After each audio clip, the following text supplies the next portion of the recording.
Ahora vamos a ver en esta parte los operadores genéticos. Hay una importante separación o distinción entre lo que vimos antes y lo que vamos a ver ahora. En general, lo que vimos antes es muy propio o se define muy en función del problema que queramos resolver. Tanto la representación de los individuos como la definición de la función de aptitud va muy pegada al problema práctico que se quiere resolver. Una vez hechas esas dos definiciones, todo lo que resta, todos los operadores que nos quedan por definir, en general son siempre lo mismo, siempre son muy sencillos. A veces se hacen algunos operadores especiales de acuerdo al problema que uno quiere resolver, pero en la mayoría de los casos uno puede aplicar operadores estándar, como los que vamos a ver ahora, y va a encontrar la solución del problema. El primer operador que vamos a ver es el operador de selección. ¿Se acuerdan que para una etapa importante de la evolución había que elegir los padres que iban a ser progenitores de los que iban a conformar, los individuos que iban a conformar la próxima generación? Incluso dentro de esos padres había algunos padres que podían quedar en la población. Entonces vamos a ver métodos para elegir esos padres. Dijimos que estos métodos tienen que tener algunas particularidades, y una de ellas, una muy importante, es que tienen que darle la posibilidad de ser elegido a cualquiera de los individuos. Pero todos tienen la posibilidad, pero todos tienen que tener distinta probabilidad, y esa probabilidad tiene que estar en función de qué tan buenos son los individuos. Es decir, un individuo malo tiene que eventualmente poder ser elegido, y un individuo bueno podría llegar a no ser elegido, aunque con una probabilidad muy baja. El primer método que vamos a ver es el método de la ruleta. El método de la ruleta consiste en, como se ve acá en la gráfica, una ruleta que gira y en la cual hay porciones en donde están ubicados los individuos. Por ejemplo, acá está el individuo 1, el 2, el 3. Cada individuo tiene una porción de la ruleta que es proporcional a su fitness. Si un individuo tiene un fitness más grande, o sea que es una mejor solución, tiene una porción de ruleta más grande. Fíjense acá, el individuo 4 tiene toda esta porción de ruleta. Quiere decir que si tiramos muchas veces la ruleta, es más probable que salga varias veces el individuo 4 y no, por ejemplo, el 3, que tiene una porción mucho menor. Así que con este método, es un método muy sencillo, uno puede elegir los padres para la próxima generación. Si por ejemplo yo tengo que elegir dos padres para la próxima generación, tiro dos veces la ruleta y donde cae, en el área que cae, es el individuo que elijo. Este método tiene dos inconvenientes conocidos como el mar de los mediocres y el mar de los virtuosos. Vamos a hacer un ejemplo. Supongan que en una determinada población hay un individuo que tiene fitness 10. Y hay 990 individuos que tienen fitness 1. Esos 990 individuos, imagínense que me van a ocupar la mayor parte de la ruleta. Si yo dibujara la ruleta, tendría una porción muy pequeña, muy pequeña, que es la del individuo que tiene 10, y tendría muchas, pero muchas, más pequeñas aún, de todos los 990 individuos que tienen fitness 1. ¿Qué pasaría cuando yo tire la ruleta? Lo más probable es que caiga uno de esos 990 individuos que tienen copada la mayoría de la ruleta. Por lo tanto, ese individuo que era bueno, y fíjense que tenía 10 de fitness, o sea, 10 veces más que cualquiera de los otros, o sea que era mucho mejor que los demás.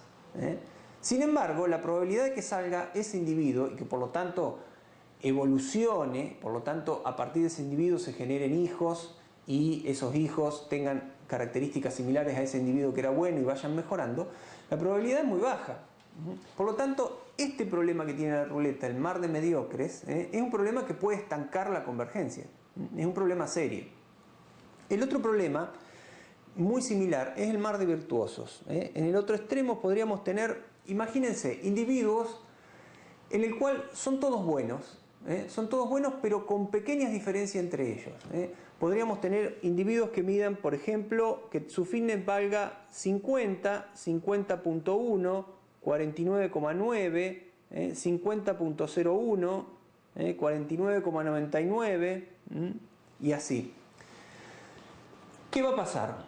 Como hay muy poca diferencia entre ellos, hay individuos que son unos mejores y otros peores, pero son todos bastante buenos por igual, lo que va a pasar es que al final esta otra ruleta va a elegir al azar, va a elegir cualquiera de esos relativamente buenos que teníamos, y ese 50.1, que era un poquito más grande que el 50.0, a los fines prácticos no va a hacer prácticamente ninguna diferencia.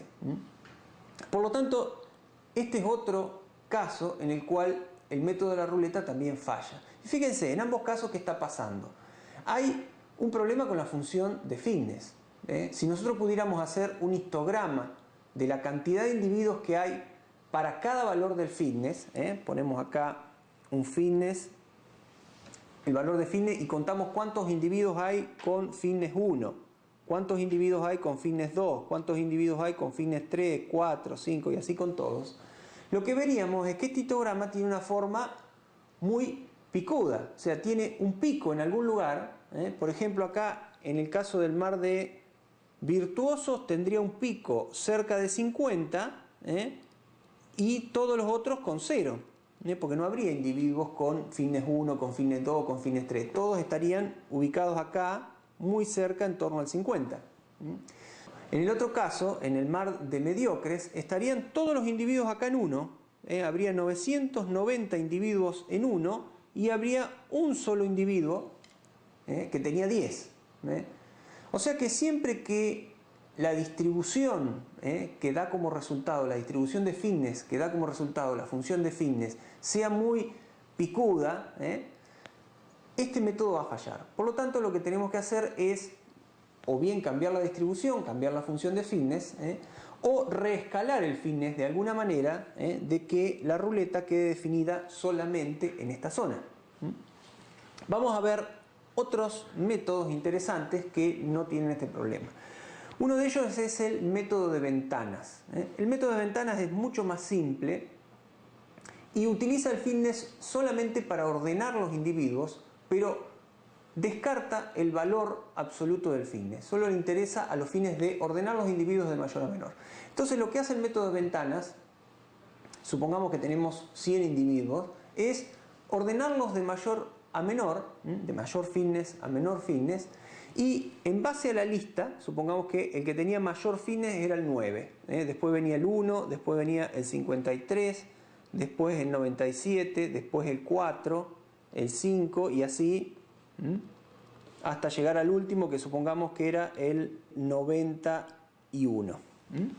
Entonces, estos individuos están ordenados de mayor a menor, y lo que hace el método de la ventana es, primero elige una ventana grande, por ejemplo, que abarque a todos los individuos, y saca uno al azar. O sea que tira un número al azar, puede salir cualquiera, supongamos que acá salió el 5. Ese número al azar, habíamos dicho que había 100 individuos, o sea que tiramos un número entre 1 y 100. Luego elegimos una ventana más chica, supongamos hasta 80 nomás, y tiramos un número entre 1 y 80 ahora. Quiere decir que estos últimos, los peores, ya no tienen posibilidad de ser elegidos. Fíjense que de esta manera le estamos dando menos probabilidad de ser elegidos a los últimos, a los que tienen menos fitness, pero la probabilidad esa no es 0, porque en la primera ventana estaban. Así que de esta ventana sacamos otro y supongamos que sale el 97. Y así vamos reduciendo la ventana hasta llegar a una ventana de unos pocos individuos, y para cada ventana sacamos a un progenitor. Fíjense por otro lado que si bien no está asegurado que el 9 o el 1 salgan, el hecho de estar en todas las ventanas le da una alta probabilidad, porque tiene muchas oportunidades para salir. Así que cumplimos con aquellas restricciones básicas que teníamos para los operadores de selección, que era que había que darle posibilidad de salir a todos y había que darle probabilidad proporcional al fitness, o escalable al fitness. En este caso, fíjense que dejamos de lado el fitness y simplemente utilizamos el orden de fitness. Un método más un método muy simple que se utiliza mucho y que también tiene esta propiedad de no tener el problema del mar de mediocres o el mar de virtuosos, es el método de competencias. El método de competencias es muy simple, hasta incluso es inspirado directamente de la naturaleza. Se eligen dos individuos, cualquiera, al azar, y se compite. El que tiene mayor fitness queda. Así de simple. En general se eligen K individuos. Este K puede valer 2, a veces se usa 3, 5, dependiendo de cómo converja en el problema que estamos teniendo en manos, se puede usar mayor o menor. Se eligen K individuos, por ejemplo elijo 5 individuos completamente al azar, los hago competir y el mayor gana. Fíjense que básicamente los presupuestos que teníamos antes se siguen cumpliendo, salvo para el peor de todos los individuos, que evidentemente no va a salir porque no le gana a nadie. Todos los demás pueden ser seleccionados en el caso de que elijamos 2, por ejemplo.